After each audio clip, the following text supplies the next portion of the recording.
You. That's a hard truth most people avoid because it's more comfortable to believe proximity means loyalty. You. But just because someone is physically close doesn't mean they're emotionally or spiritually aligned with your growth. Some people stand next to you only to study your weaknesses, to mirror your moves, to measure your wins. They aren't clapping because they believe in you. They're clapping because it hides the envy in their chest. It's a smokescreen, not support. You've got people in your life who know how to say the right things but never actually show up when it counts. They love you when you're low because it keeps the hierarchy familiar. But once you start rising, suddenly they get quiet, distant, uncomfortable. They question your motives, your authenticity, your ambition, not because you've changed but because you've stopped staying small to make them feel significant. They liked you better when you needed their approval. They were more generous when you were less focused. Now that you're locked in, now that you're executing, now that you've stopped asking for permission, they start backing away or worse, sabotaging you softly behind a curtain of fake concern. Sometimes the people you defend the hardest are the ones hoping you never figure out who they really are. They wear masks of loyalty while harboring seeds of resentment.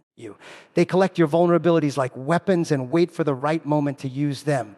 And when your name starts circulating in rooms they've never entered, that's when their true colors start bleeding through the edges of every passive-aggressive comment, every backhanded compliment, every silent dismissal of your progress. You're not paranoid, you're perceptive.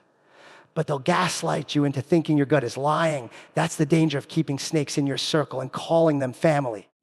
There's a difference between someone who challenges you to grow and someone who resents that you're growing without them. One is sharpening iron, the other is dragging anchors. If you're not careful, you'll confuse their resistance as love. But real love doesn't make you question your worth. Real love doesn't weaponize your past or make your future feel like betrayal. Real love celebrates elevation, not tolerates it. You can't afford to mislabel everyone as a teammate just because they wear the same uniform. Shared history doesn't mean shared values. You might have started together, but that doesn't mean you're still walking in the same direction. Some people stayed because they hoped you'd quit, because your drive irritates their stagnancy. Because your discipline convicts their comfort.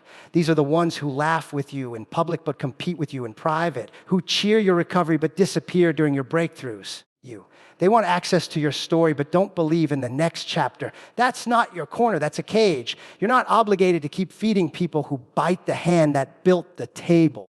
Loyalty is earned, not inherited. Proximity is not a promise. If they're not invested in your mission, they're just waiting for a moment to abort it. You need to be ruthless with your circle because the enemy is rarely outside. It's the disguised doubt sitting quietly inside your trusted spaces. You keep wondering why you feel stuck, why your progress feels like pushing a boulder uphill. Sometimes the weight isn't the dream, it's the people pulling you down while pretending to push you forward. It's not unkind to evaluate your circle. It's necessary because someone who's truly in your corner protects your blind spots, speaks life into your fear, holds you accountable with love, and shows up when it's not convenient. They're not intimidated by your elevation. They're inspired by it. But until you stop confusing circles for corners, you'll keep mistaking sabotage for support and familiarity for faithfulness.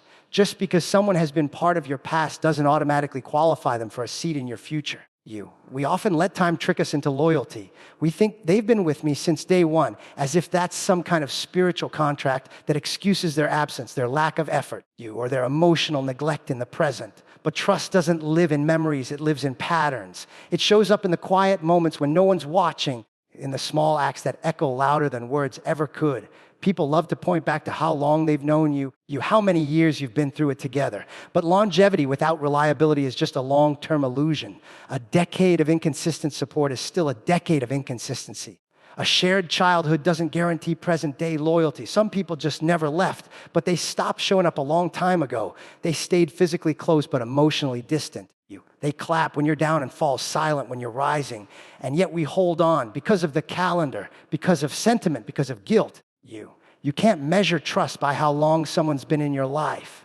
You measure it by how they show up when you're in need, when you're vulnerable, when you have nothing to offer but your authenticity. Trust isn't built on old photos or throwback stories. It's built on who's consistent in your healing, your growth, your pursuit of purpose. If someone keeps saying, "Remember all I did for you," it usually means they've stopped doing it. They're cashing in on a past version of themselves while their present self keeps letting you down. It's a mistake to believe someone's loyalty is permanent just because it was once real. People change, seasons shift. Some grow bitter while you grow better. you. And while you're holding on to shared history, they're showing you repeatedly that they don't have the consistency to match your current altitude. Trust isn't a trophy you give once and forget. It's an investment that needs to be backed up again and again, not perfectly, but faithfully, not loudly, but clearly. And here's the part most people don't want to admit. Some of the people you call trusted are only trustworthy when things are comfortable. The moment you start disrupting patterns, choosing purpose over people pleasing, truth over tolerance, boundaries over burnout, their trust begins to fracture. That's not trust. That was convenience disguised as commitment. Real trust holds steady under pressure. It doesn't retreat when your growth outpaces their comfort zone. It doesn't punish you for evolving. You're not obligated to keep trusting people who no longer earn it. Just because they were trustworthy once doesn't mean they're trustworthy now. People either strengthen or strain your mission. There is no neutral. Trust needs to be assessed just like any other part of your foundation. And if it starts cracking, don't blame the weather. Blame the architecture. You might have built trust on nostalgia instead of consistency, on memories instead of character. And when that happens, collapse isn't just possible, it's inevitable. Consistency doesn't mean perfection. It means presence. It means that even when they fail you, they own it. They communicate. They adjust. They don't weaponize your forgiveness or manipulate your patience. They meet you at the standard they promised, not just once, but over time. If someone makes you question your worth more than they confirm it, if their patterns reveal more instability than dependability, then the history you share becomes irrelevant. Trust without consistency is like flying a plane with a faulty engine. It might get off the ground, but the turbulence will eventually expose everything you tried to ignore. The relationship becomes a risk, not because there was never anything good, but because what's happening now doesn't match what you keep remembering. You start to realize that loyalty isn't proven by who's been around the longest, but by who remains solid when the pressure hits, when the skies darken. When your vision sharpens and your tolerance thins, people often fear letting go of long-held connections because they confuse time with truth. But truth isn't found in calendars. It's found in consistency, in daily effort, in repeated support, in accountability that doesn't need to be begged for or chased down, in silence that doesn't feel like punishment, in presence that doesn't feel conditional. Trust must be proven in the present, or it's just history with a fake name. You can teach someone how to speak well, how to smile at the right moment, how to nod with just the right timing to appear engaged and trustworthy. But you can't teach someone how to give off energy they don't truly carry. That's why your gut will always know before your mind does. Charm is rehearsed. Energy is real. Charm might impress a room, but energy will expose the room. You can't fake presence. You can't manipulate vibration. When someone's spirit is off, when their intentions are clouded, when their words and energy don't align, you will feel it in your bones before you can explain it with your brain. Some people have mastered the art of performance. They've learned how to hide deception behind dazzling smiles, how to cloak their manipulation in well-polished language. They'll disarm you with eye contact, flatter you with praise, and mirror your values to build a connection that feels deep, but is entirely strategic. Their charm works like camouflage. It blends in with everything you want to see, everything you want to hear. But energy, their tone, their timing, the slight tension in their body, the way the room shifts when they walk in, it tells the truth their mouth refuses to. You've been around people who said all the right things but left you feeling drained afterward. People who congratulated you but felt off while doing it. People who apologized but gave off a residue of defensiveness.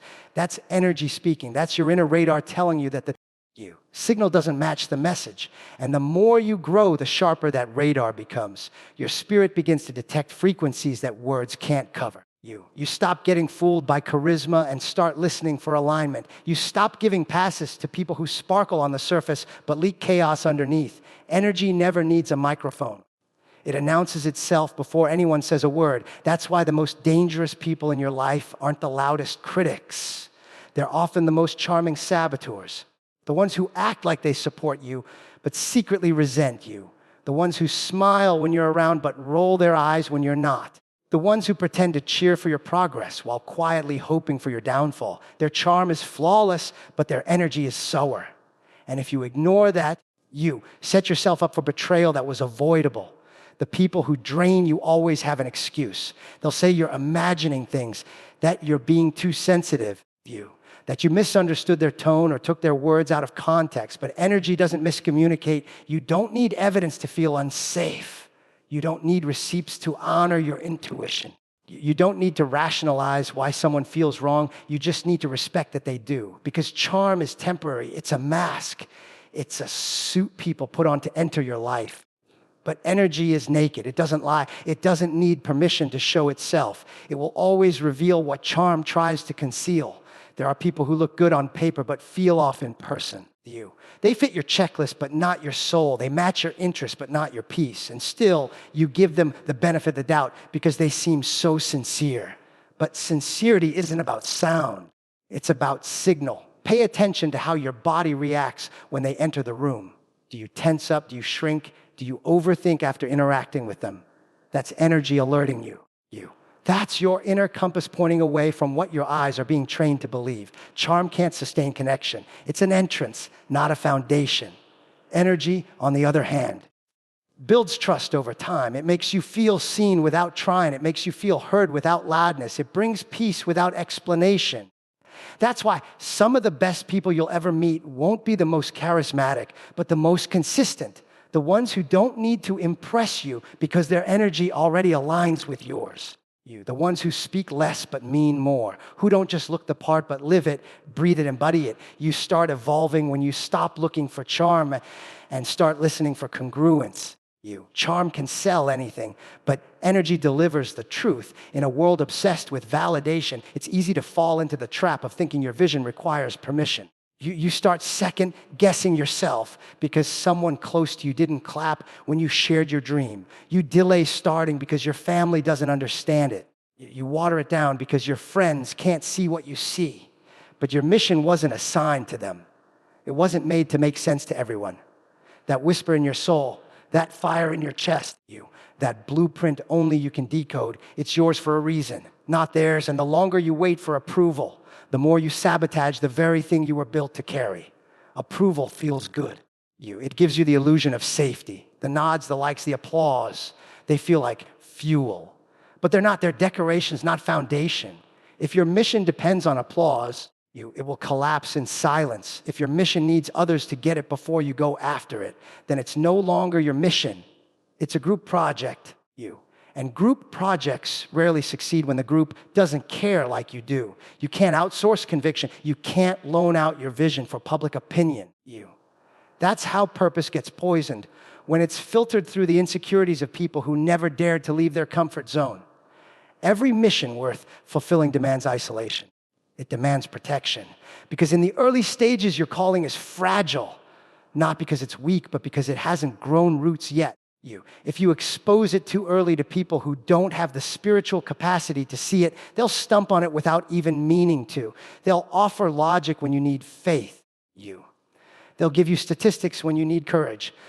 They'll tell you to be realistic when you're trying to obey what's sacred. And if you're not careful, you'll believe them.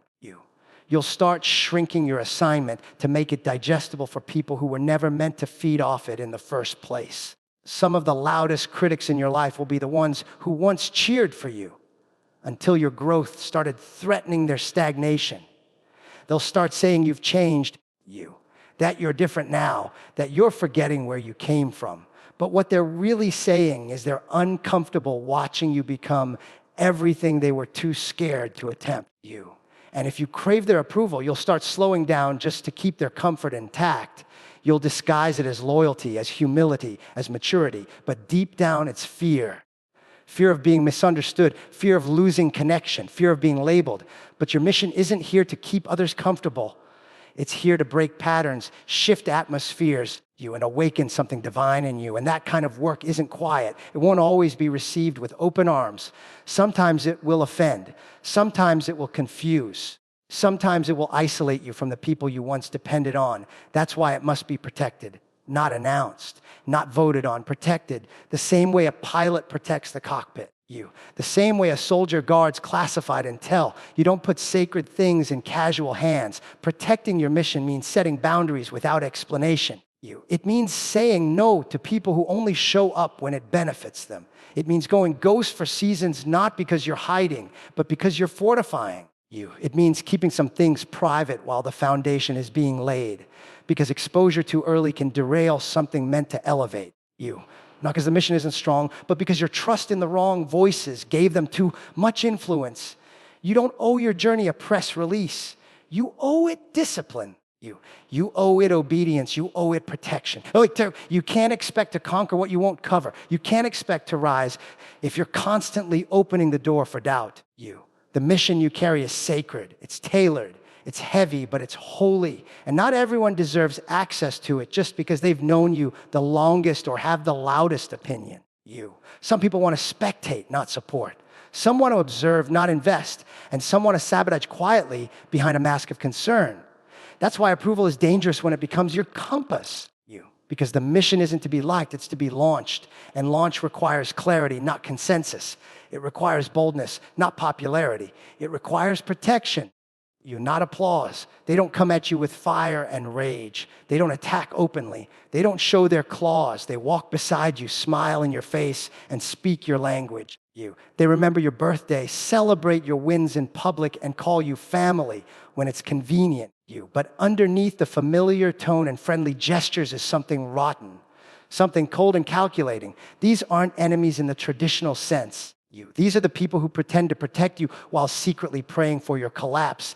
These are the ones who stay close not out of love, but out of strategy. The idea of loyalty is powerful. It's sacred. It's something we often treat like a contract sealed in time. If someone was there for you in one season of your life, you start feeling obligated to keep them around in the next, even if they no longer serve your mission or respect your growth. You confuse duration with devotion. You let years blind you to patterns. You start excusing behavior because of shared history. But that's the trick. That's how the mask works. These people rely on your loyalty to silence your discernment. They count on the emotional weight of the word loyalty to keep you from holding them accountable. Some of the most damaging relationships are held together by nothing more than guilt and nostalgia. You keep someone in your life because they were there for you when you were broken.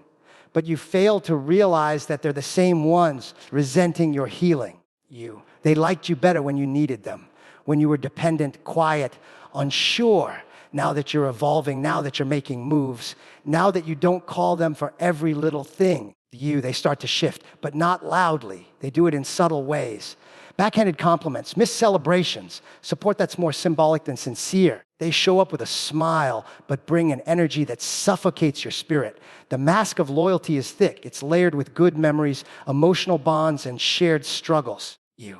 That's what makes it dangerous, because every time you want to cut ties, you remember that one time they had your back, that one night they stayed up with you, that one favor they did without hesitation.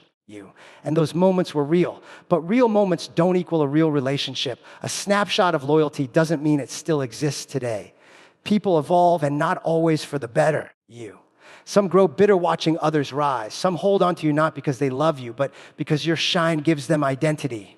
They wrap themselves in your light while casting shadows behind your back. You have to watch how people respond to your growth. That's the test. That's when the mask begins to slip, when you start breaking generational patterns, when you start setting boundaries. When you stop playing small, that's when their loyalty gets tested. Some will celebrate you louder. Some will start pulling away, and some will stay close but colder, passive, indifferent, waiting.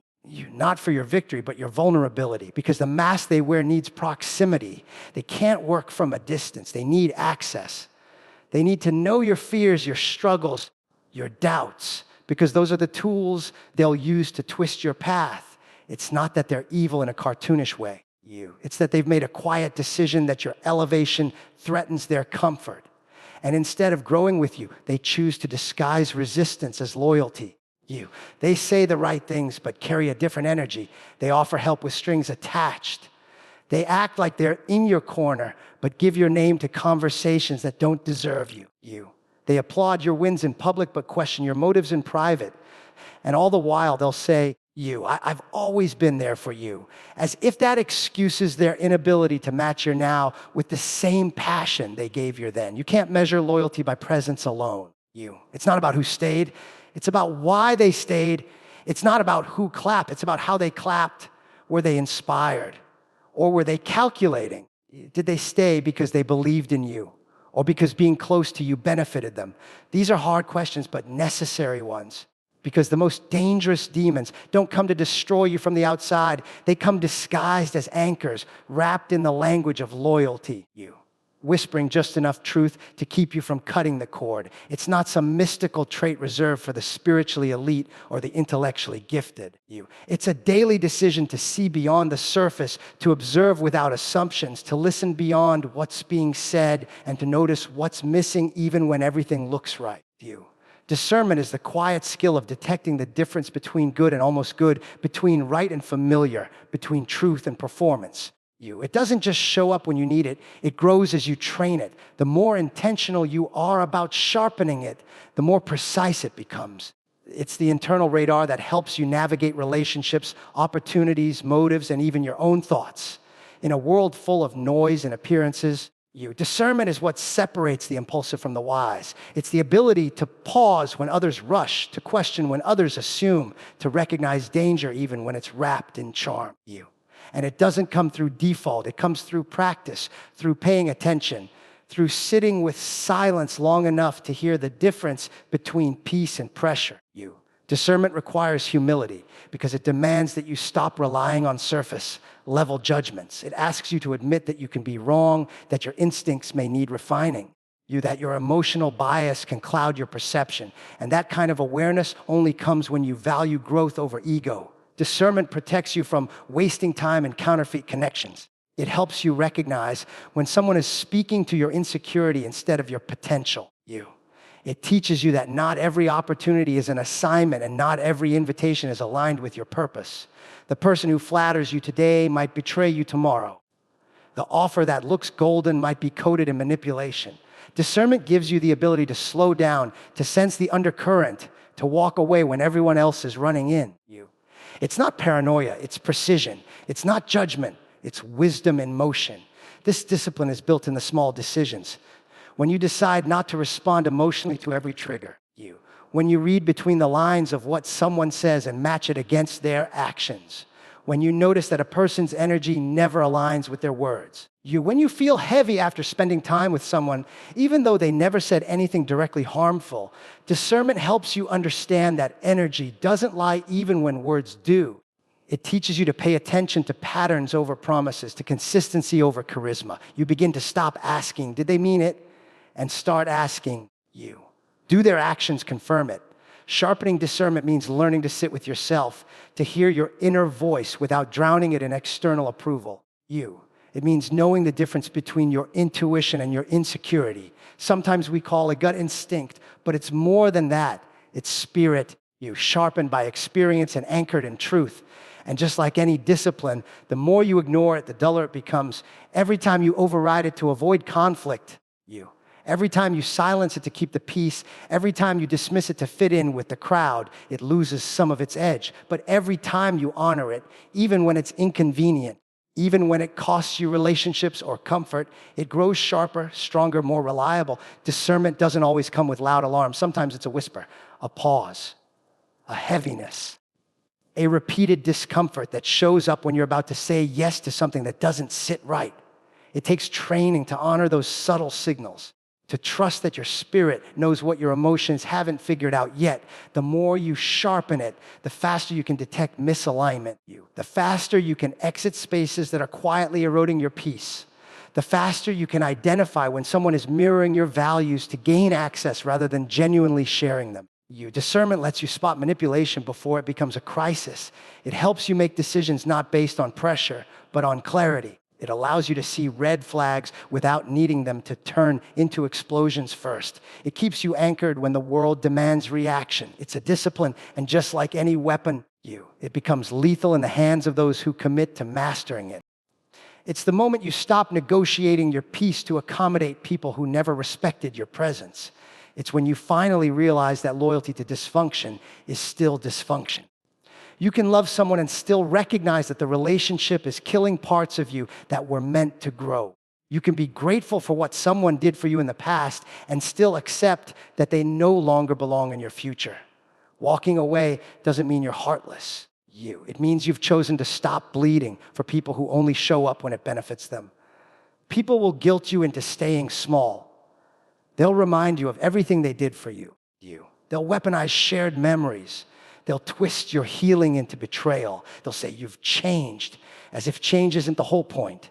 And for a while, you'll question yourself. You'll wonder if you're being unfair. You'll think about the good times, the laughter, the sacrifices. But memory isn't the measure of alignment.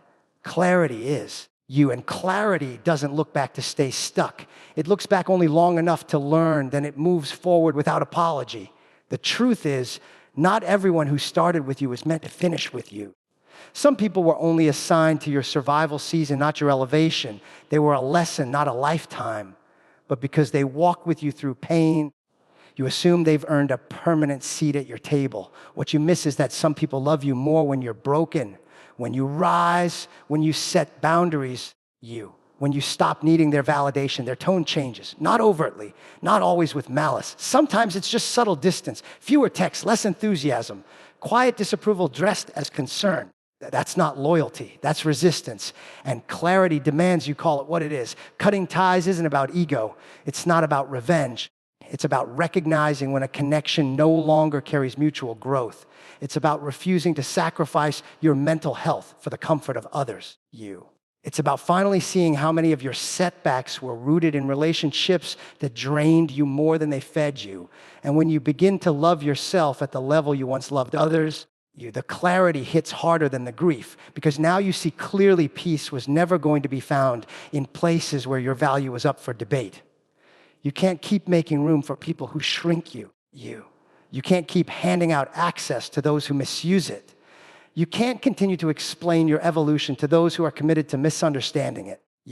Cutting ties is the act of removing weight you were never meant to carry. It's not cruel to protect your soul. It's not harsh to require mutual respect. It's not selfish to preserve your energy.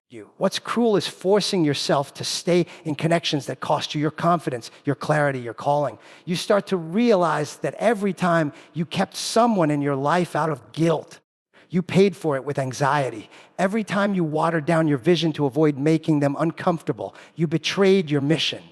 Every time you swallowed your truth to keep the peace, you silenced your own spirit. And what you thought was kindness was actually self-abandonment. What you called maturity was really just fear of being alone. But clarity teaches you that peace is more important than proximity, that alignment matters more than attachment, that boundaries are not walls, they're doors to freedom. There's a difference between forgiving someone and giving them full access again. There's a difference between having history with someone and having harmony. There's a difference between being a good person and being a doormat. Clarity will always show you what guilt tries to cover. It will reveal the patterns, the inconsistencies, the quiet betrayals you pretended not to notice. And once you see it, you can't unsee it. That's when the shift begins. That's when you realize some ties weren't blessings, they were barriers. And the only way forward is to let go without looking back.